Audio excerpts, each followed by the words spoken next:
My name is Winona Blake. I'm 65 years old, a retired risk analyst who spent 38 years auditing companies that thought they could hide bad decisions behind perfect smiles. I learned long ago that silence isn't weakness, it's strategy. Tonight I was learning that lesson all over again. The chandelier above the dinner table shimmered like liquid gold bouncing off a dozen polished wine glasses.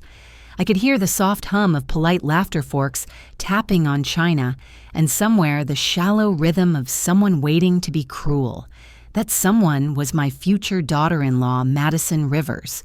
She sat across from me in her designer dress, manicured fingers gliding along the stem of her glass like a cat sharpening its claws.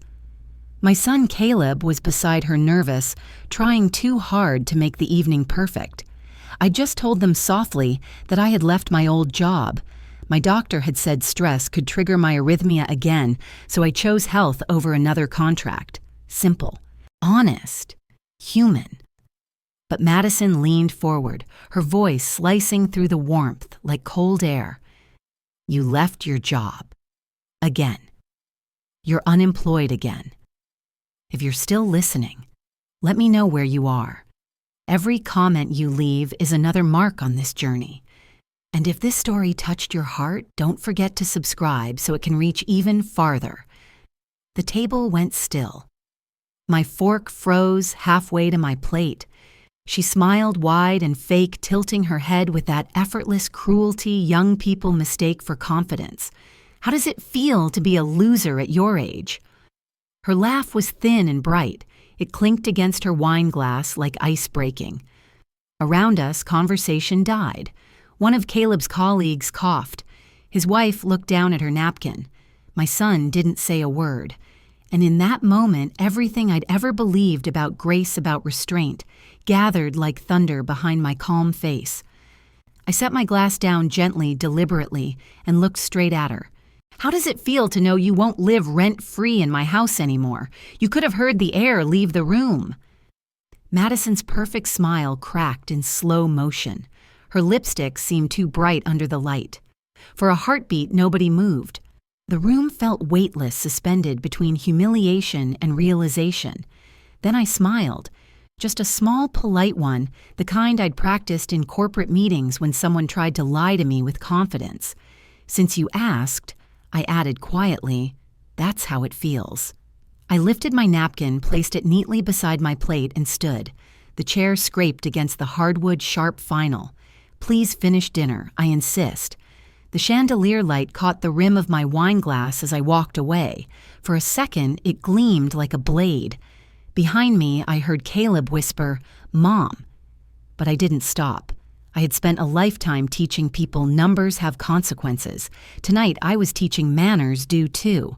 When I stepped outside, the evening air felt colder than I expected, crisp and exact. The stars above Los Angeles looked like they were holding their breath. I unlocked my car, slid into the driver's seat, and took one steady inhale. My reflection in the rearview mirror looked back at me composed, collected but with something else in her eyes. Not sadness. Not rage, precision, voiceover. That night, I learned silence is the most expensive weapon. It costs you every word you want to say, but buys you the power to end a war before it begins. As I started the engine, the porch lights from my own house flickered behind me, illuminating the very place Madison had been calling our home on social media. By morning, she'd learn it was mine. Morning sunlight crept across my kitchen floor like an uninvited guest. I had barely slept. The echo of last night's dinner still lingered in my head. Madison's laughter, the silence that followed the look on Caleb's face. There's a kind of quiet that doesn't soothe. It scratches. The coffee pot hissed as I stood at the counter, hands steady, eyes unfocused. The doorbell rang once sharp and impatient. I already knew who it was. Caleb stood there, jaw clenched, eyes red. Behind him, Madison sniffled theatrically, wearing yesterday's dress like a costume she didn't know how to remove. Mom, what happened last night? He demanded. She said you embarrassed her in front of everyone. I took a slow sip of coffee. Did she tell you why? He hesitated. Madison spoke first, voice trembling just enough to sound rehearsed. I was trying to make conversation. You overreacted. I let the word hang there. Overreacted. The favorite term of those who never take responsibility. Madison, I said evenly, you mocked me for leaving my job for health reasons. In my own house, in front of strangers. Caleb's shoulders tensed. You could have handled it privately. Now everyone thinks what? I interrupted softly, that I'm old, that I defended myself. He looked away. Madison pressed her hand to her forehead and started crying loud, practiced sobs that belonged in a courtroom, not my kitchen. A few hours later, word had already spread. Family group chats buzzed. Old cousins texted things like, she's changed since her husband died, or maybe she needs therapy. One even called to say, Winona people are saying you've become bitter. Bitter. That was their word. I sat on the edge of the couch phone, still in hand, and laughed once short, humorless. You spend a lifetime being calm, polite, reliable, and the first time you stand your ground, you become the villain in your own family story. By noon, Caleb came back alone. He looked exhausted, like someone torn between loyalty and denial. Mom, he said carefully, I think it'd be best if Madison and I took over the house, just until things calm down. You can move in with Aunt Louise for a while. I stared at him. Take over. My house. He nodded quickly. Only temporarily. You know how people talk. If you transfer ownership, even just for now, it'll look better for everyone. There it was, the knife wrapped in politeness. For everyone. He slid a folder across the table. Deed transfer forms. His signature already on the last page. He had even left me a pen. I opened the folder slowly, my pulse steady. The papers were blank but heavy, the kind of weight you feel in your stomach before you fall. I picked up the pen. My hand hovered above the line where my name belonged. Then I saw it, the framed photo on the mantel, my late husband Robert smiling in front of this very house the year we finished building it. His hands covered in paint, his eyes bright with the kind of hope that only comes from hard work and clean intentions. I looked at him and whispered, You built this house for peace, not for parasites. The pen dropped onto the table with a small, final sound. Caleb flinched. Mom, no. My voice surprised even me. You don't give away what someone bled to build. You protect it. He ran a hand through his hair, shame flickering behind his eyes. You're turning this into something it doesn't have to be. I didn't turn anything, I said quietly. You did, the moment you asked me to sign away my dignity. He looked at me for a long moment, then turned and left without another word. The door closed harder than he meant it to. When the silence returned, it wasn't peaceful. It was enormous. The kind of silence that presses against your ribs and reminds you what loneliness truly costs. I sat there staring at the papers on the table. For the first time in years, the house felt too big, each room echoing a little too loudly, every clock tick sounding like judgment. But beneath that ache, there was something else forming, small, steady, certain. Not anger, not regret. Resolve. I gathered the papers, folded them in half, and fed them one by one into the fireplace. The flame caught quickly, devouring the pages with a whisper. As the last corner curled into ash, I whispered to Robert again, softer this time. I'm not signing away what you built. Not for comfort. Not for anyone. The firelight flickered across the framed photo, making him look alive again just for a second. I took it as a sign.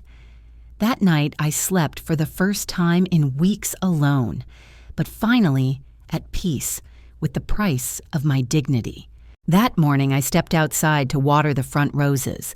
The air was clean after the rain, and the scent of wet soil wrapped around me like an old memory.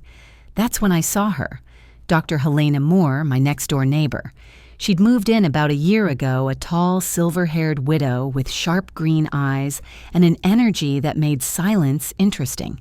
She waved a gardening glove at me. Morning, Winona. Heard a bit of commotion last week. she said lightly, as if gossip was an unavoidable part of breathing. I smiled faintly. Word travels fast around here. Faster than compassion, she replied. Then after a pause, she leaned on the fence. So it was your daughter-in-law, wasn't it? I nodded once. Future daughter-in-law. And yes, she's efficient at cruelty. Helena chuckled softly. People like Madison don't cross boundaries. They erase them. Her words landed like a pin on glass, small, sharp, true. I looked down at the rosebush I was trimming. I thought if I gave them everything, my time, my trust, my home, they'd respect it. Turns out generosity only feeds entitlement. Helena nodded. I know that story. My late husband's estate was supposed to go to me, but my son's wife convinced him I couldn't handle finances. Signed everything under her name. 2 years later, she sold the house while I was at physical therapy. I looked at her shocked. She stole your home legally, Helena said with a humorless smile. That's the clever part. She didn't break the law. She used it. It took me 5 years and a lawsuit to reclaim half of what was mine. I felt a chill run through me. I'm sorry. Don't be, she said. I learned something invaluable. People like that always underestimate quiet women. They mistake patience for permission. We stood in silence for a while, trimming our separate rose bushes like two surgeons working on old wounds. Later that afternoon, I decided to install security cameras, not for fear, but for clarity. I wanted evidence, not arguments. Madison had a habit of dropping by unannounced, usually with tears and accusations in equal measure. When I told Helena, she frowned slightly. Be careful, Winona. Recording her without consent could land you in trouble. In this state, audio recording without permission violates wiretap laws. They could twist it against you. I raised an eyebrow. You sound like you've learned that the hard way. Oh, I have, she said, lips curling into a half smile. My daughter-in-law once tried to sue me for defamation because I mentioned her in a police report. Never again. Everything I do now goes through an attorney. Her words planted a seed in my mind. I'd spent years analyzing risk for corporations. Now it was time to do it for myself. That night, I sat at my desk and opened my old laptop. I pulled out a new folder labeling it simply House Documentation. Inside, I began organizing everything: property, deeds, rent, payment logs, text messages from Madison, even her social media posts bragging about our home. Piece by piece, I rebuilt a record of my life, not the sentimental version, but the verifiable one. As I typed, I thought about Helena's phrase, "They don't cross boundaries, they erase them." She was right. Madison didn't just disrespect me, she wanted to redefine me, turn me from a homeowner into a dependent from a person into an accessory to her curated life. But I had something Madison didn't experience, and patience sharpened by survival. When I finished organizing the files, I looked at the folder icon glowing on my desktop. It felt like armor. Voiceover. Some wars aren't fought with fists, but with files. You don't win them by shouting louder. You win them by documenting the truth until it becomes undeniable. I closed the laptop, the faint click sounding like a seal on a quiet declaration of war. Tomorrow I'd call a lawyer, not because I wanted to fight, but because I refused to lose what was rightfully mine to arrogance disguised as charm. The night outside was silent, except for the faint rustle of wind through the rose bushes and the feeling that finally I wasn't alone in this. The doorbell rang just as I was pouring my morning coffee. The sound was sharp, too early and too polite to be friendly. I froze for a moment before walking toward the door, my steps deliberate. Through the glass panel, I saw her Madison standing perfectly composed, hair sleek, smile staged. I opened the door halfway. "What brings you here?" She clasped her designer handbag, tighter voice, soft as frosting. "I came to apologize, Mrs. Blake, about everything." Her tone was sugar, but her eyes were vinegar. I stepped aside, motioning her in. "Apologies are best served with sincerity. You brought any today?" She blinked, feigning hurt. I'm trying, really. Caleb said you've been upset. I just wanted to clear the air. I gestured toward the kitchen table. Then let's have some air, shall we? She sat legs crossed, posture perfect. It wasn't an apology. It was a performance. She started with a sigh. I didn't mean to offend you that night. I just thought maybe you'd feel better if you got back to work. You seemed restless. I studied her face carefully. There it was, that subtle, smug curve of her lips, the half smile that always came before manipulation. I appreciate the concern, I said evenly, but I'm resting just fine. A small silence followed. I could feel her eyes scanning the house, the furniture, the decor, the stability she wanted to inherit. Then she leaned forward. You know, Caleb and I have been looking into that investment property in Palm Springs. If we sold this place— Stop, I said quietly. Her mouth hung open for half a beat. What I said, stop. I turned my laptop toward her. The screen glowed to life, a neat digital folder labeled House Documentation. I clicked open a file, screenshots of Madison's social media posts, captions like, "Our home finally feels complete." Then came the photos, her and Caleb posing in my living room, her hashtags, Nunch New Beginnings, Our Place, Nurse Investment Goals. Madison's expression tightened. That's just social media, Mrs. Blake. I scrolled further: bank transactions, cash withdrawals tied to a joint account she'd convinced Caleb to open. Each amount under the IRS reporting threshold, but regular enough to form a pattern. Her breath hitched. You went through my finances. I met her gaze calmly. No, I went through my houses. You'd be amazed what turns up when someone labels payments as maintenance fees for a property that isn't theirs. Her smile cracked.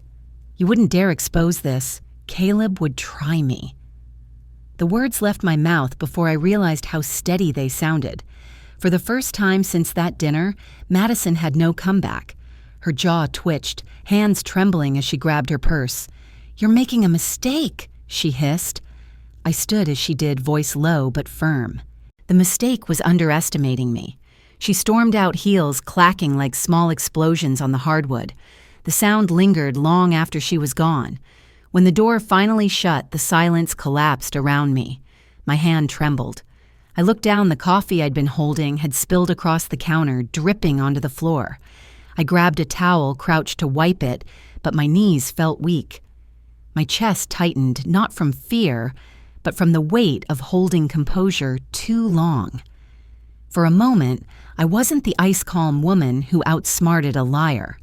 I was just a widow with a shaking hand trying to protect what little peace her husband had left her. The mug slipped from my grip, hit the floor and shattered. The sound startled me back to the present. I sank to the tile, breathing slowly. You built this house for peace, not for parasites, I whispered again, as if Robert could still hear me. I took a deep breath, one hand on the counter to steady myself. My reflection in the window looked pale but unbroken. I wasn't as invincible as people thought, but I didn't need to be, because justice, like coffee, doesn't have to be hot to be strong.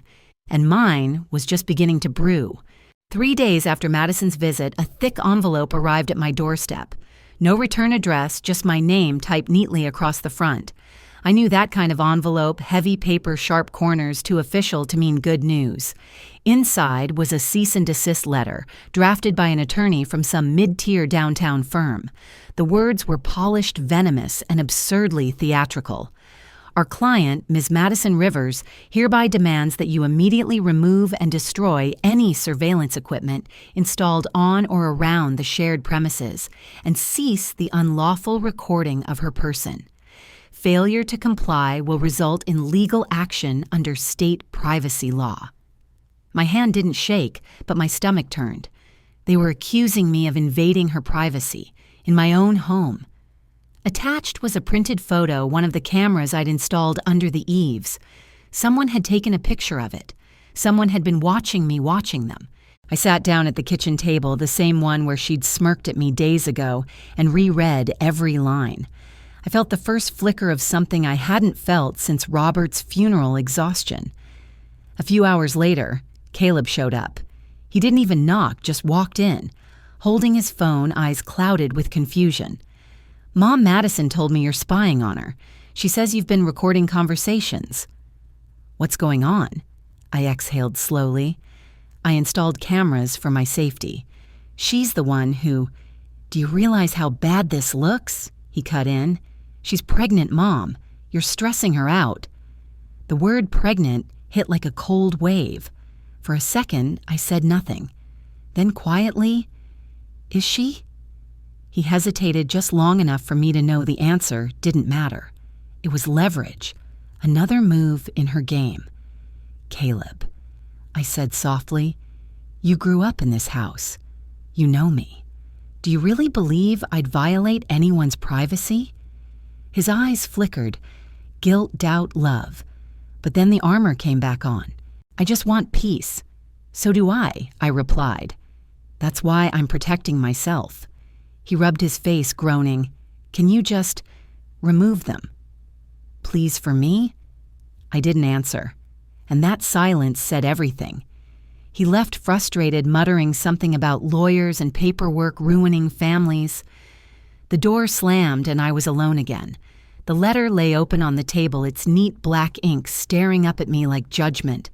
For the first time in weeks, I felt the weight of it all, the loneliness, the fatigue, the small, creeping thought that maybe this battle wasn't worth it. Maybe I was too old to keep fighting against people who weaponized charm and paperwork. I poured myself a cup of tea, but didn't drink it. I just sat there staring out the window. The sky was gray, heavy with the kind of rain that never stops once it begins. That's when Helena knocked on the back door.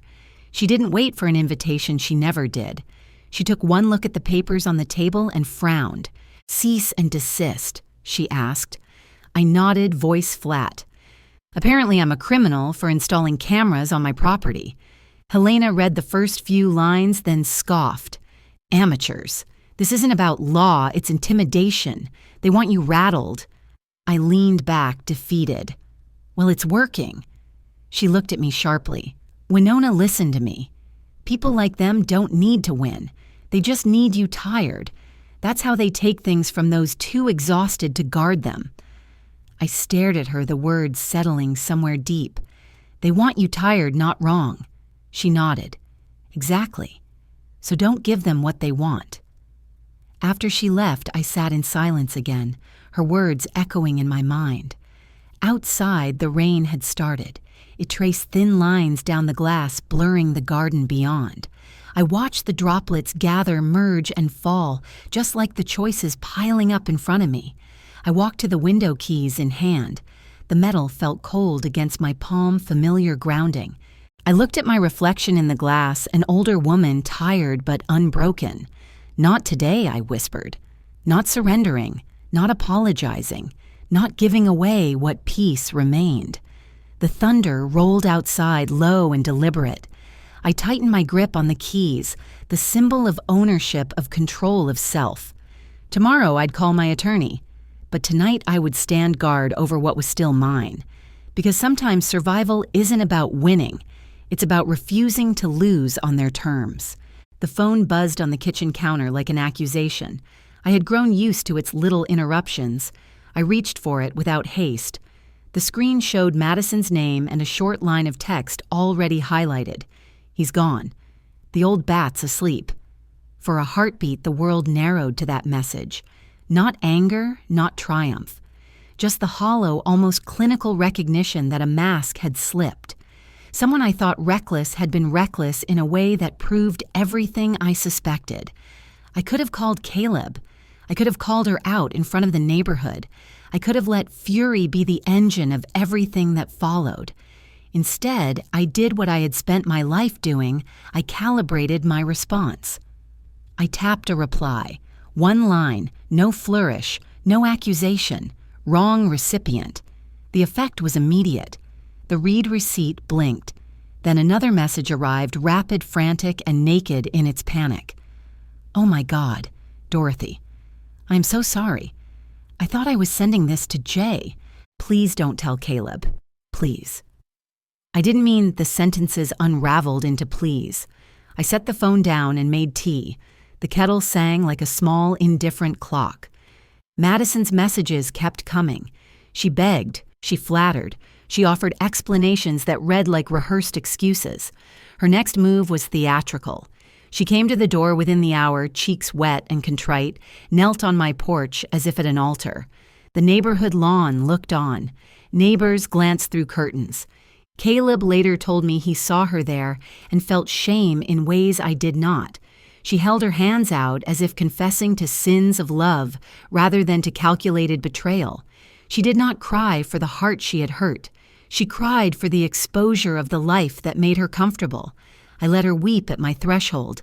I let the rain sift through the hedges and carry her words into the air. When she finally found her breath, she looked up at me with the practiced, pleading face of someone used to getting second chances. "Please, Mrs. Blake," she said, "I will fix it. I will tell him. I'll leave if I have to. Please don't ruin my life." Her voice shook with the kind of desperation that sounds expensive. I could have screamed at her. I could have pushed her to the ground and watched everything collapse. Instead, I reached for my phone, opened the voice recorder, and hit record. Not to humiliate, not to gloat, to preserve fact, to gather what an angry witness might lose to time or to clever denials. I placed the device on my kitchen counter between two salt and pepper shakers and let her talk. She confessed in a way that was both clumsy and chillingly precise. The names, the dates, the apartment at the edge of town, the patterns of cash, the promises made to other women. There was no melodrama in it. There was plain transaction. The voice recorder captured it all. Breath stammer the tiny inflections that betray rehearsed lies. When she finished, she begged again. I pressed stop. The red dot blinked. The file saved with a neat timestamp. I did not wave it in anyone's face. I did not post it. I did not raise a voice. I could destroy her now, I told myself in the quiet that followed. But destruction is not justice. Justice required process. Justice required papers and signatures, and a steady daylight path that the court could examine, rather than a spectacle that might make me into something I was not. I had learned how to build a case that would not sway with emotion. I had spent a career turning suspicion into evidence. I had the patience to let the law do what fury only pretends to do. Madison left at dusk. She looked smaller than she had in the glow of her social media photos. Her heels whispered away. I stood in the doorway long after she was gone and felt something shift inside me. Not relief, not triumph. A hard, clear readiness. I opened the recorded file, listened to it once to confirm the sound was true and the timestamp intact. Then I moved the file into my growing folder labeled House Documentation. I duplicated it and hid a copy in a flash drive that I placed in the pocket of a coat I seldom wore. Helena had a safe in her garage. I made a copy for her too with a simple note just in case. That night, I did not celebrate. I made a simple dinner, sat alone at my kitchen table, and drank tea. The recorder sat beside my cup like a small, quiet witness. Choosing the law over vengeance was not an act of cowardice. It was the most elegant kind of restraint. It was the decision to let truth and procedure do the work that spectacle cannot. If Madison thought I would be undone by exposure, she had misread me. If she thought manipulation would always let her redraw the boundaries, she had miscalculated my willingness to defend them. Some things are settled with noise. Others are settled with papers. I was learning to prefer the latter.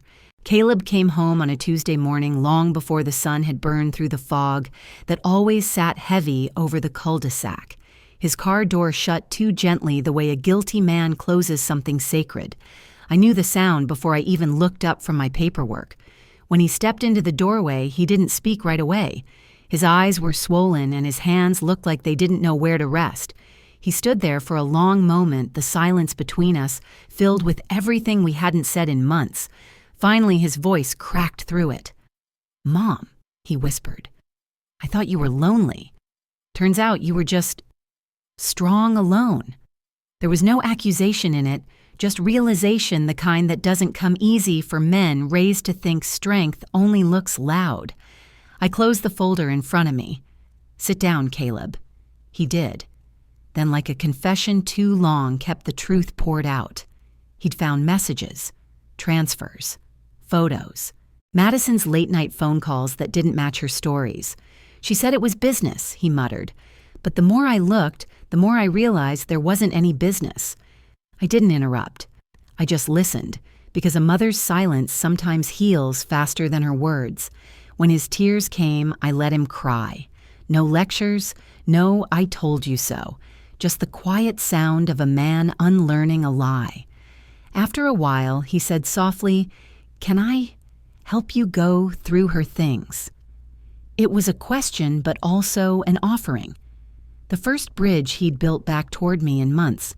We started in the guest room Madison had claimed as her studio. It still smelled faintly of lavender and the cheap perfume she'd called French. The desk was a shrine to pretension gold pens, color-coded folders, and a framed quote that said, "Manifest your reality."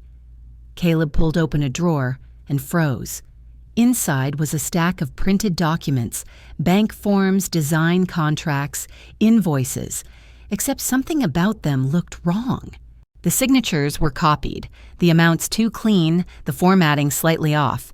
He handed one to me. "Mom, what is this?" I studied it the way I used to analyze financial reports in my old days at the firm. The lines spacing the date alignment forged, but forged well. People who fear truth, I said quietly, hide it in numbers. We kept searching. There were fake invoices from imaginary clients, wire transfers to shell accounts, and one folder labeled Home Improvements that led directly to Madison's personal savings. She had been laundering her lies through paperwork, the very weapon she thought I'd never use. Caleb sank onto the edge of the bed, his face pale. All this time she said she was struggling, that she needed my support. "You gave it," I said gently. "She just didn't deserve it."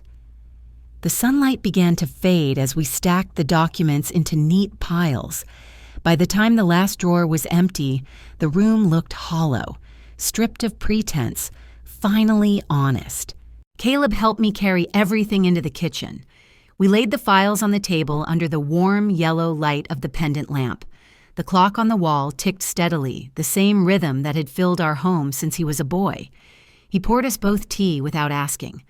The steam rose between us, softening the air. Neither of us spoke. There was nothing left to say that words could fix. The tick of the clock, the faint clink of porcelain, that was our reconciliation. Slow, subtle, real.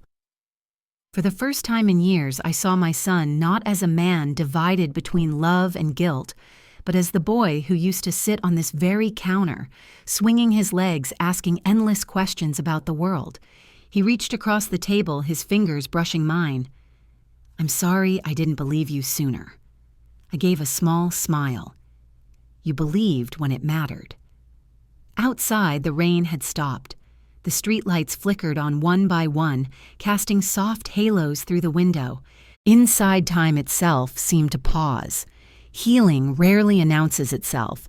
Sometimes it just sits quietly in a cup of tea between two people who finally see each other again. And that night, in the quiet pulse of our kitchen, the sound of the clock didn't feel like time passing anymore. It felt like time beginning again. The first Monday of spring felt colder than winter, the kind of cold that didn't come from the air, but from knowing what had to be done.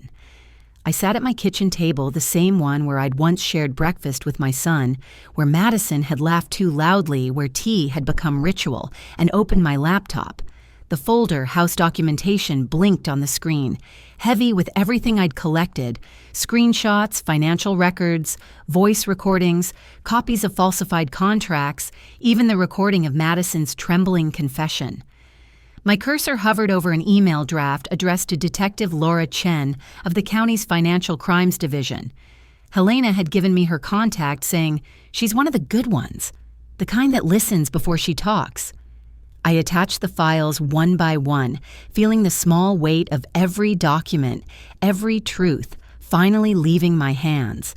The subject line read, "Formal submission evidence regarding potential financial fraud and misrepresentation. Madison Rivers." My message was brief, Factual stripped of emotion the way I'd learned to write reports back when objectivity was armor. I hit send. The click was soft, almost anticlimactic, like the closing of a vault. For a few hours there was nothing. Just the hum of the refrigerator, the tick of the clock, the faint creak of the wooden floor that always shifted when it rained. Then came the reply, Mrs. Blake. Thank you for coming forward. We've had similar reports involving your daughter-in-law's business activities and associated accounts. Your documentation could open a wider investigation. Please do not engage directly with the subject at this time. My office will contact you within 48 hours. Detective Laura Chen, Financial Crimes Division. I read it twice. The words wider investigation hit me like a quiet drum. For months, I had felt like a lone soldier fighting shadows. Now the law had turned its gaze in the same direction. But outside, the storm was already gathering. By mid-afternoon, Helena called. Turn on your phone, she said, but brace yourself. I opened the app she mentioned. Madison was live. Her face filled the screen, flawless makeup, perfect lighting, crocodile tears glistening. She was sitting in her car, the background blurred just enough to look artfully candid. Thousands of viewers poured into the stream. I can't believe this is happening, she said, voice trembling with rehearsed fragility. My mother-in-law, or should I say the old snake, is spreading lies about me online and with the police. She's trying to ruin my life because she can't stand that her son chose me. She sniffed dramatically, lowering her gaze just enough for sympathy. All I ever did was love this family. But she's obsessed with control. She even recorded me without permission. Can you imagine? At her age, stalking people like some psycho landlord. The comments poured in like acid. What kind of old witch does that? She's probably jealous. Classic toxic mother-in-law vibes. Others pushed back fewer but louder. Wait, didn't she buy their house? Check the property records before defending that influencer. Smells like a scam to me. The screen became a battleground of strangers deciding who I was. I closed the app and set the phone down, the blood in my ears a dull roar. Helena's voice came through the receiver, still on speaker. Don't respond, don't post, don't defend yourself online, let the paperwork speak. I stared at the phone a moment longer, then whispered, I wasn't planning to. But the humiliation lingered, the second wave public, this time more ruthless than any private insult. I could almost feel the eyes of neighbors scrolling through Madison's lies, whispering behind curtains again. I went to my printer, the same old Canon I'd almost thrown out twice. It whirred to life, slow but loyal. I began printing every piece of evidence, each contract, transfer, message, thread, photograph, affidavit. The paper slid out one sheet at a time, filling the room with the steady rhythm of proof. The sound was grounding. It reminded me that justice has texture grain fiber ink. When the last document printed, I stacked them into tidy piles, labeling each fraudulent invoices, unreported income, false statements. Then I placed them into folders marked with dates, initials, cross-references. Decades of auditing had taught me one thing: chaos doesn't win against structure. The printer's hum faded, replaced by rain, tapping gently against the window. The world outside had turned gray, the kind of gray that makes you think of endings and beginnings all at once. I sat down with a cup of tea, looking at the mountain of paper that now defined months of quiet pain. It didn't feel like revenge. It felt like inventory, the accounting of a woman who had finally stopped apologizing for her clarity. That night, Caleb called. His voice was heavy, careful. Mom, she's saying awful things about you online. I tried to stop her. She wouldn't listen. It's all right, I said. It doesn't change the truth. People are starting to talk. Let them, I answered softly. Noise is temporary. Proof is forever. He was quiet for a long moment, then sighed. I'll stand by you, Mom. Whatever happens next. The words came out steady, but I could hear the break in his heart, the sound of a man realizing loyalty sometimes costs love. After he hung up, I turned back to the stack of folders, my small empire of evidence. I thought of Helena's words, of Detective Chen's calm professionalism, of Madison's live stream, loud, emotional, fleeting. The truth was slower, but it endured. I took one of the folders, opened it, and ran my hand over the crisp paper. The ink smelled faintly metallic, permanent. When you've lived long enough, you learn that justice doesn't arrive with applause. It arrives quietly in the hum of a printer, in the rustle of documents sealed and sent, in the stillness after a storm of voices has spent itself. The internet would move on. They always do. But somewhere in a government office, my evidence now had a case number, and numbers don't forget. Outside, the wind howled through the trees. Inside, I turned off my phone, poured another cup of tea, and watched the rain trail down the glass, thin silver lines tracing the patience of the truth. For the first time in months, I didn't feel powerless. The noise was loud, yes, but the paper was louder, and I knew it would outlast them all. The courthouse smelled like old paper and rain. That morning, a coastal storm had rolled in from the bay, turning the marble steps slick and the hedges along the walkway a deep, almost theatrical green. I parked 2 blocks away and walked the last stretch with my umbrella angled against the wind. My heels clicked a steady meter on the wet stone. Somewhere behind me, Caleb matched my pace without speaking. It felt right to arrive quietly. Inside, security scanned my bag with institutional indifference. The metal detector chirped. The deputy waved me through after I removed the ring of spare house keys I still carried from a life that felt like yesterday, and also a decade ago. We were early. I always am. Habit from a career where 10 minutes early means you respected the process. On the 3rd floor, the courtroom door stood propped open by a rubber wedge. The seal of the state hung above the bench, like a stern, unblinking eye. Rows of pews were already dotted with faces, some curious, some angry, some just there for the spectacle. Helena sat at the end of the 2nd row, a simple black dress and a small silver brooch that used to belong to a life she rarely spoke about. She rose when she saw me and squeezed my hand without words. Detective Laura Chen stood near counsel table conferring with the assistant district attorney, a woman with neat handwriting and a voice that never needed to be loud to be heard. Madison entered 5 minutes later with her attorney, the same one who had tried to frighten me with Latin words and posture. Her hair was pulled into a sleek knot. Her makeup had the expensive neutrality of someone trying to vanish in plain sight. She glanced across the room, eyes skimming the pews like a searchlight, then found me. For a beat, we looked at one another. No shouting, no theatrics, just 2 women who had shared a house and a lie. People versus Rivers. The clerk called. Paper shuffled. The gallery went still. The judge, a woman in her early 60s with a posture that revealed a lifetime of refusing to yield, took the bench robe falling in clean lines. She reviewed the file in the unhurried, devastating way only judges can. When she spoke, her voice carried the gravity of a room designed to outlast the tremors of human mess. The charges read like an index of bad choices, multiple counts of filing false returns, willful failure to report income, wire fraud in connection with falsified design invoices, a single count of obstruction for destroying records after receiving notice of inquiry. The words were clinical. The evidence was not. It sat in 3 bankers' boxes beside the prosecutor's table, each tab labeled with the neat, relentless logic of time. Ms. Rivers, the judge, said you have pled guilty pursuant to an agreement with the state. I will hear from the people. The ADA rose hands steady on the lectern. She did not grandstand. She did not gloat.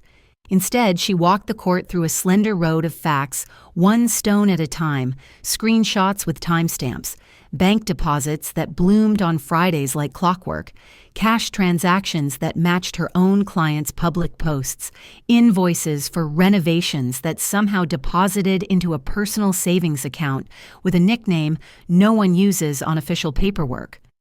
The voice recording was summarized, not played its contents, already stipulated its chain of custody documented, a life rendered legible. Detective Chen took the stand for 10 minutes that felt like a demonstration, not a performance. She described the investigation, corroborating reports that had trickled in from 2 other families, patterns that pointed to a method rather than an accident. When the defense cross-examined her, he found no loose plank to pry. Professionalism is a fortress when you build it right. Then it was the defense's turn, and he did what defense attorneys do. He painted Madison as overwhelmed, as naive as a woman who chose hustle in a gig economy that rewards the attractive, the digital, the entrepreneurial. He used soft words for sharp acts. He called deception curation. He called evasion confusion. He called fraud blurred lines. When he finished, the room felt coated in a thin film of euphemism that did not quite stick. The judge asked if any victims wished to speak. I could have stood. I could have described the humiliation of being dragged across a screen by strangers who will never see me in a grocery aisle. The ache of watching my son rewrite himself in order to remain loved, the way the house sounded at 2 a.m. when truth paced the hallway like an anxious guest. But I had already given my words to the page, to the affidavits, to the folders whose tabs no adjective could weaken. I shook my head. Helena stood instead, a widow in a simple dress. She spoke for 3 minutes, enough time to place a mirror in front of the court men and women officers and clerks and invite them to look. "People like this," she said softly, "do not break doors. They borrow keys. They behave like rain, slow, persistent. And one morning you realize the basement is gone." She sat down. The judge nodded. The prosecutor requested a sentence within the upper range. The defense requested mercy. The judge called a recess. We stood, stretched wooden legs, avoided eye contact. We did not owe each other. Caleb brought me water from a fountain that tasted like pennies. He touched my shoulder lightly, as if testing whether the world would shatter if his hand were too heavy.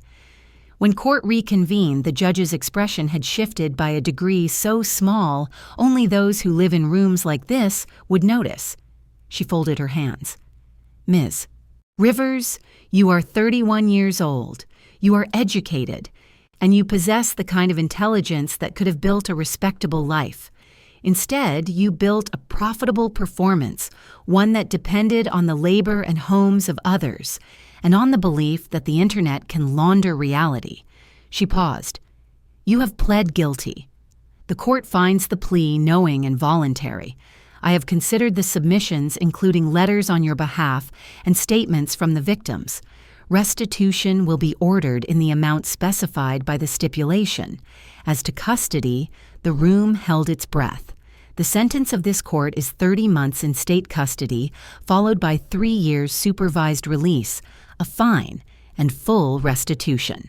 You will also perform community service with a nonprofit that prepares low-income filers to do their taxes. Perhaps you can learn what truth looks like when it is not curated." A sharp inhale ran through the seats behind me. Someone muttered "good" too loudly, and the bailiff's glance shaved the word down to silence. Madison's attorney asked for a stay.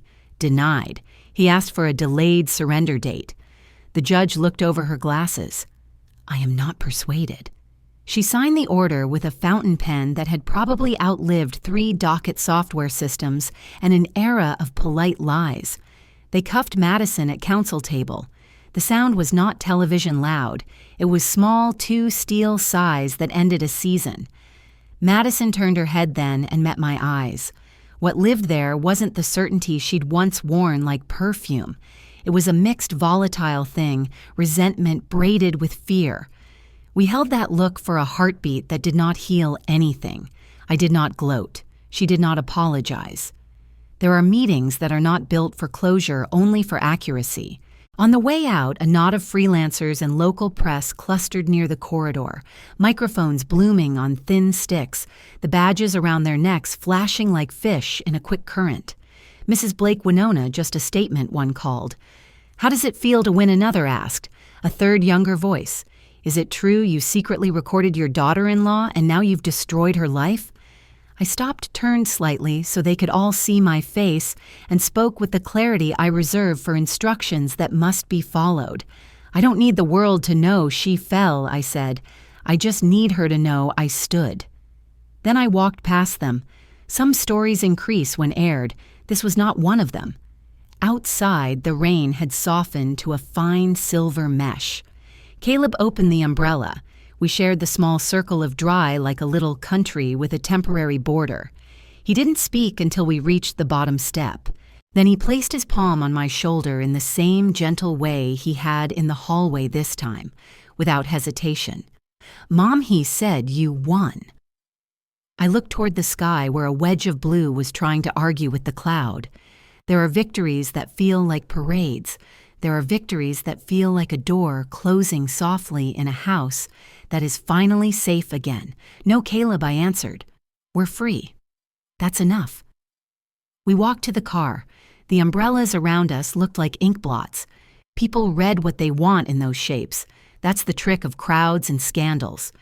In the windshield's reflection, my face looked older than I remembered, and exactly right for my age. I thought of the first night I had told Madison to start packing, how my hands had shaken after she left and the tea had gone cold, while my heart recalibrated its beat. The body keeps score. So does the paper. Today, they both agreed. We drove to the diner where the coffee is never great and always honest. The waitress recognized us from Saturdays long before life grew a second unwanted plot. She slid 2 menus across the laminate and asked if we'd like pie. Cherry Caleb said, 2 forks. He looked like a man returning to a language he hadn't spoken since childhood. The television above the counter ran a local news segment about the case. My name didn't appear. The Chiron called it a tax fraud sentencing, which is as close to a useful summary as the news ever gives. A few heads turned, then a buzzer went off, somebody's BLT was ready, and the world kept doing what the world does best, moving on. "You okay?" Caleb asked. He never used to check. Sons assume their mothers are weatherproof until the roof caves in and the rain touches their own beds. "I'm hungry," I said. That feels like a good sign. He laughed softly, eyes bright with the relief of ordinary things. We ate. We didn't rush. The pie was too sweet and too perfect. We argued amiably about whether to repaint the living room, his idea, and whether Basil would take in the small planter off the kitchen, mine. We planned a small thing for Sunday coffee on the porch. Fresh air, nothing to fix. I proposed a lock change. He offered to install the deadbolt himself. I said I'd supervise. It felt like rebuilding plank by plank. After lunch, I drove Helena to the community garden behind the library. She wanted to show me the section where volunteers meet with seniors every spring to help them file. "You don't have to come," she said as we walked under the dripping elm, "but sometimes facing the vulnerable after you've faced the cunning. It reminds you why any of this matters." We stood under the awning while a small line of people clutched envelopes and plastic folders. A college kid in a knit cap explained dependent credits with patience that warmed the air better than any heater could. An older man thanked him as if he'd been handed back a month of his life. I felt something settle in me. Then the rightness of structures that protect the dignity of paperwork meant to help rather than to hide. Not all paper is a weapon. Sometimes it is a bridge. On our way back to the car, Helena stopped beside a patch of wet rosemary. "You know," she said, "mercy gets confused for weakness by people who never needed it." She pinched a sprig and let the oil stain her thumb. "You didn't humiliate her. You didn't post, didn't parade. That matters." I looked at the courthouse in the distance, its flag unsticking itself from the damp. "Mercy without accountability is permission," I said. "Accountability without mercy is theater. I've had enough theater."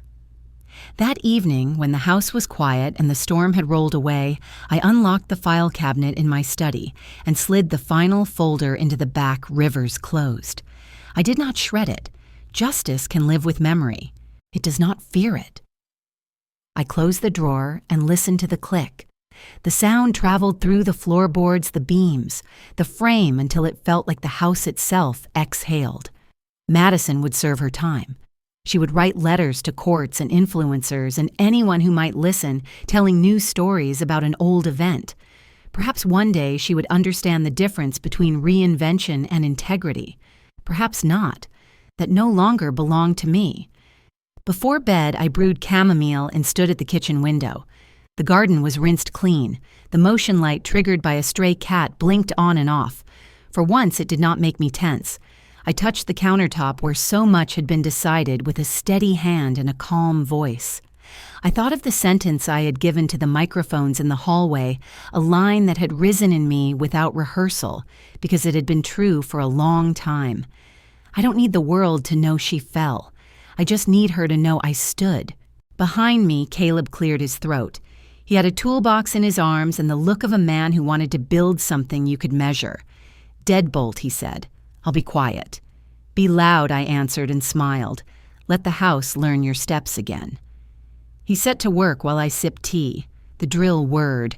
The screws bit cleanly into wood that had waited patiently to be claimed.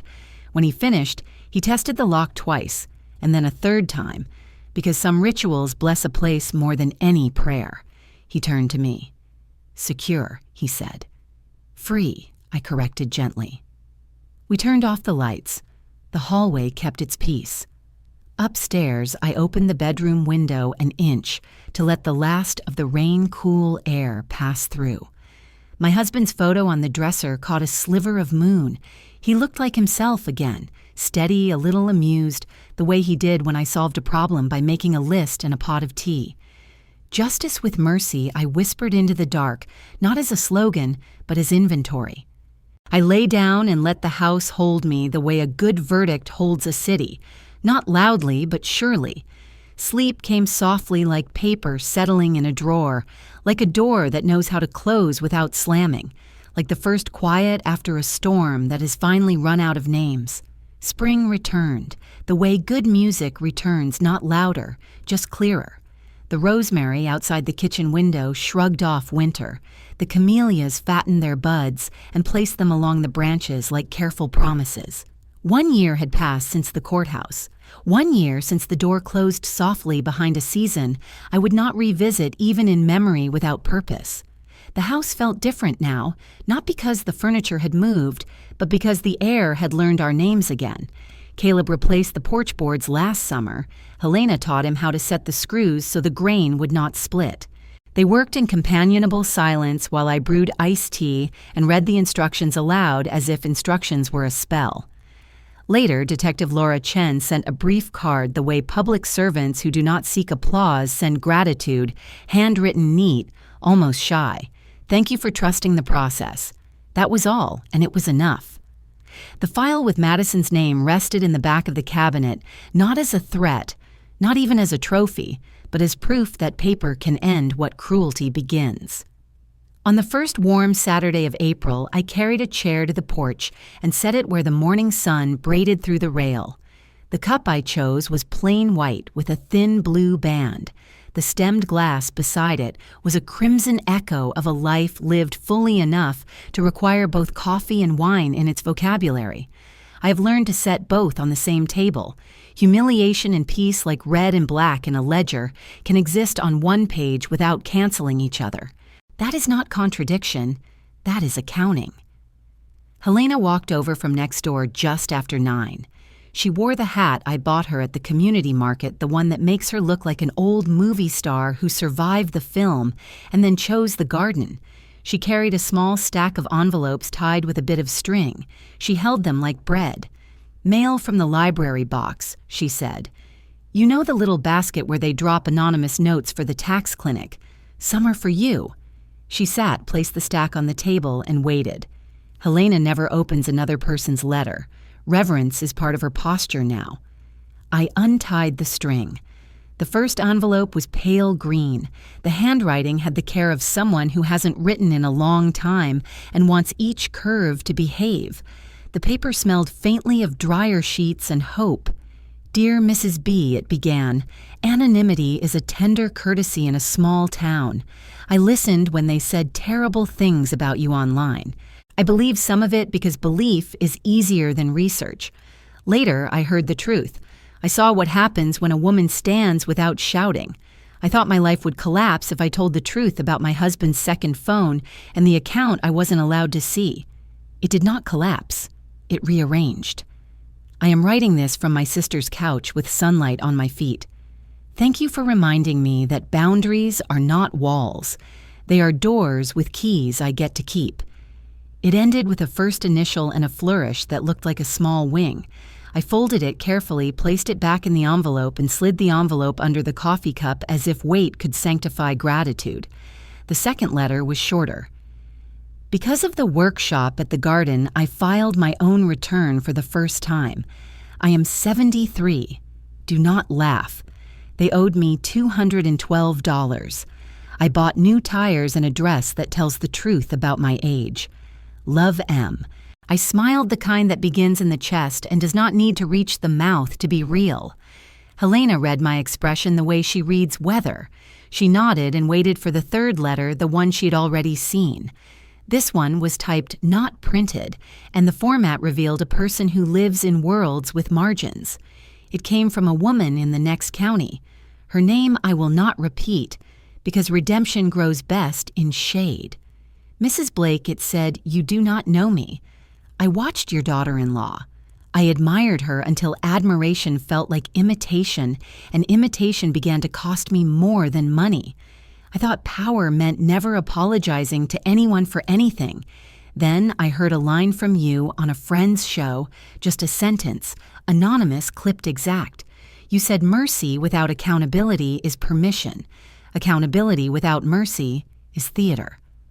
I left a man who expected permission and built a life without theater. My child sleeps better. I sleep at all. Thank you for drawing a line I could see. Helena's eyes softened. She tapped the envelope with one finger. And that, she said, is why I wanted to discuss the new show here, not at the studio. It belongs to porches like this. I had known for months that Helena was building something. I did not know it had found its name. She pulled out a small notebook with a cloth cover and wrote the title with a pen that clicked like a metronome. Women Who Don't Apologize. Too sharp, she asked. Not sharp enough, I answered. Women who don't apologize for existing. Women who do apologize for harm and then repair it. Women who know the difference. She laughed. I want you to be my first episode. Anonymous, of course. Your voice pitched and your name changed so the stories stay stories and do not become gossip. I want you to talk about standing, not how it feels to see someone fall, but how it feels to remain upright when it would be easier to curl. I looked at the street. The mail truck idled, then purred away. A child on a scooter traced a figure 8 so earnest it became a prayer. I will do it, I said, if we remember that we are not the heroes. We are the narrators. The hero is always the decision itself. She underlined the title. She circled the word decision with the gravity of a compass. We recorded at her kitchen table the next afternoon. She placed 2 mugs between us and a small recorder the size of a pocket watch. The red light blinked. Time gathered. She began with background she always does, bodying forth the terrain before walking. Then she asked me to read 3 lines into the microphone. She would edit later. She would layer the music under the places where the voice needed fabric. I read slowly as she taught the seniors to do when filling forms steady, legible, human. I don't need the world to know she fell. I just need her to know I stood. Noise is temporary. Proof is forever. Justice with mercy tastes like morning after rain. Helena leaned back, smiling. That last line, she said, keep it for the book. What book, I asked. The one you will write when you admit that you are not done speaking. I shook my head. Humility used incorrectly can become theater. I try to keep mine plain. Helena. I am done speaking about her. Good, she said, then speak for us. The first episode went up on a Thursday. She uploaded it early before the dog walkers and after the last garbage truck because rhythm matters even in small acts. She sent the link to the library, the garden, the clinic, the church that hosted the forms workshop, and to Detective Chen, who replied with a thumbs-up emoji that made Helena giggle like a girl. We hit play. We sat with our shoulders touching. We listened to the person I had been speaking as if she were someone else. In a way, she was. The show pitched my voice down and smoothed the edges, and then the music came in piano spare and honest, without the kind of sentimental minor chords that flatten truth into soap. The episode opened with silence. Helena insisted on it. She said attention must be earned, not seized. Then the theme notes walked in. Then my voice. I told the story without names. I used furniture and weather instead of faces. I used choices instead of gossip. I spoke about thresholds, about the space between insult and response, about the long arithmetic of patience. Helena asked 3 questions spaced like stepping stones, each time I answered with a memory that held a meaning the way a pocket holds a coin. By evening, the show had traveled farther than our street. The garden volunteers texted from their cars. Someone in the city wrote to say she listened on a lunch break and cried, then laughed, then called her accountant. A nurse on the night shift sent a voice memo from the stairwell where the acoustics make all grief sound like opera. She said she forgave herself for a year spent placating a man who never learned her middle name. She said she was buying basil seeds. The next morning, more letters came. One with a drawing from a child, 2 stick figures holding a key between them. One printed from an email account at a shelter, salted with gratitude for a phrase about doors and locks. One from a man who admitted cautiously and with dignity that he had been the one to believe a certain influencer until evidence asked him to bow to it. Helena read them aloud on the porch while I sorted seedlings. The letters sounded like a choir of different ages, humming the same 2 notes, respect and relief. Some thanked me, most did not. Most thanked the act itself. That pleased me more. Caleb stopped by with a bag of screws and a length of chain to secure the compost bin from raccoons. He listened while he bent the chain. He smiled without weighing in. He pressed a kiss onto the top of my head as if stamping a document with approval. Episode 2. He said to Helena, should be about men who learn to witness without fixing. It will be, she said and wrote it down. A week later, the second episode featured a social worker who articulates boundaries for a living and then goes home to practice them all over again. The theme grew less about scandal and more about craft, how to phrase a refusal so it is a bridge, how to answer a smear with a list, how to bring paperwork to a fire without becoming smoke. We never mentioned names. We never needed to. The point was not the actors, but the choreography of refusal. In May, the library hosted a small event in the community room. Folding chairs, lemonade in a glass punch bowl, plates of cookies that tasted like childhood. Helena moderated a panel with the tax clinic team, a public defender who knows the price of mercy when it arrives late, and Detective Chen who wore a floral dress that startled the room into remembering that competence and softness do not conflict. I spoke only once. I repeated a line. The audience wrote it down. The librarian taped it to the front desk the next day. She underlined the word proof with a green marker, because green keeps the eyes calm. Life found its smaller arcs again. Caleb and I built raised beds for tomatoes. Our neighbor's cat learned the schedule of the motion light and stopped treating it like theater. I bought 2 wine glasses that matched and kept them polished not for guests but for ceremony. Grief no longer needed a chair. It preferred a windowsill.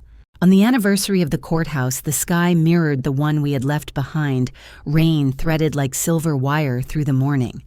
By afternoon, the clouds lifted and remembered they knew how to be light. I set the small table by the porch rail and brought out the white cup and the red glass. I placed the wine by the coffee not to be clever, but to be honest about what a year can hold. Then I brought out the final letter from the stack, one I had kept sealed until the day felt strong enough to receive it. The envelope bore the return address of a facility I will not name. Inside, on lined paper, torn from a pad that must be shared among many a hand, I recognized had written 4 sentences.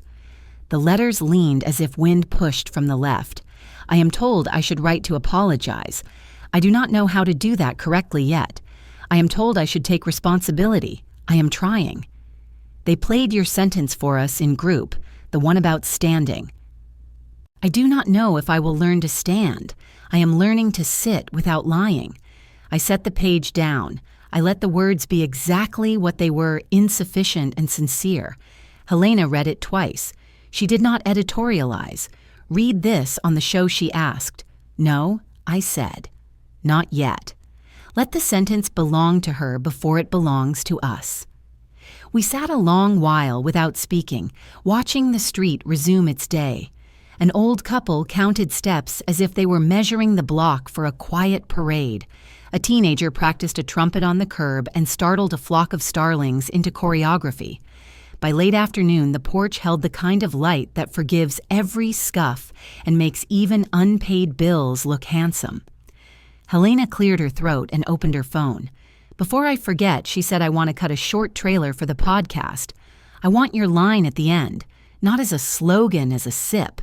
Say it exactly as you say it on the porch, not the way microphones make people sound important. I nodded, lifted the red glass slightly, then the white cup. I admired the way the two colors agreed to share a table. I felt the porch boards under my feet. I heard the far piano of a neighbor practicing scales and getting them wrong. Most progress sounds like error at first.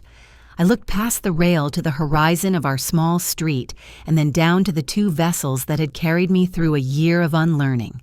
From the wine of humiliation to the coffee of peace, I said soft but steady, that's what justice tastes like. Helena lowered the phone and did not speak. She does this when a moment ought to remain intact. She resists the urge to clap because clapping would bruise it. She touched my hand instead. The piano down the block found the right chord at last. The note hung in the air, simple and correct. As evening eased in, Caleb arrived with two small paper bags, each holding a pastry dusted with sugar. He set them on the table and stood waiting for permission to sit. It is funny how grown men ask for what they had long ago earned. I nodded. He sat. We passed the bags around like titles. He raised his water glass. I raised the wine. Helena raised her tea. The street raised its volume and then lowered it again in deference to the kind of ritual that does not need religion to be holy. Mom, he said, what are you going to do next? Plant basil, I answered. Then I might write down the 3 things I've learned, not about villains, about weather. And the show, he asked Helena. It will go where it is useful, she said. Some seasons should be measured by the letters they harvest. We ate, we listened, we let the neighborhood be its own orchestra. The porch light clicked on automatically. We did not need it yet, but it came anyway the way kindness often does slightly early, not demanding applause, simply present. Later, when the sky settled into a navy, you could lean against Helena, and I recorded a closing segment for the next episode. She read the letter about the 73-year-old and her new tires. I read the line about the dress that tells the truth about age. We ended with a quiet piano phrase, not sad, not triumphant, something that sounded like a page turned without tearing. I cleaned the glasses, I rinsed the cups, I placed the letters in a shallow wooden tray and slid it onto the shelf near the door. The tray had once held spare screws. Now it held sentences that rebuilt more than houses. I turned off the porch light. I left the window open an inch because good nights should have a seam where morning can find them. Before bed, I paused in the kitchen and looked again at the 2 vessels on the drying rack side by side, the red and the white, the sweet and the strong. I touched the rim of each with the pad of a finger and thanked them for their service. It is not silly to bless objects. They carry our days when our hands are busy with time. Upstairs, the bedroom carried the faint perfume of rosemary and new soil. I set the alarm and then turned it off. Tomorrow did not need discipline to arrive. I lay down, and in the brief space between waking and sleep, I pictured a porch somewhere far from here, where a woman I will never meet sets down her own cup and her own glass and says her own sentence about what justice tastes like. If we did our work well, she will not use my words. She will use hers. The point of resonance is not mimicry. It is courage. In the morning, there will be coffee. There may be wine in the evening. There will be letters. There will be taxes. There will be basil that refuses to sprout and then suddenly does. There will be one more woman who decides not to apologize for breathing. There will be a son who knocks twice on the door he helps secure and then lets himself in. There will be a house that knows the difference between noise and proof. There will be light. and I will stand at the window with a cup, watch the day cross the yard like a careful animal, and feel the quiet conviction that has become my favorite furniture. I no longer need the world to know who fell. I no longer need to explain what standing costs. I only need to hold the key to the door that faces east and the language that fits in my mouth without shaking. Justice, when done properly, does not taste like revenge. It tastes like morning warm, ordinary, unafraid. When I look back now, it isn't anger, I remember its clarity. The day I stopped explaining myself, everything else began to make sense. If this story reminded you of someone you love, or maybe of the strength you forgot you had, take a breath. You're still here. You're still standing. Justice doesn't always shout. Sometimes it just sits quietly beside a cup of coffee and waits to be seen. Tell me, where are you listening from tonight? Your city, your porch, your little corner of peace? I'd love to know. And if you believe stories like this deserve to be heard, tap subscribe, leave a comment below, and share this with someone who might need a reminder that silence can still win. Thank you for watching, and remember, noise is temporary. Proof is forever.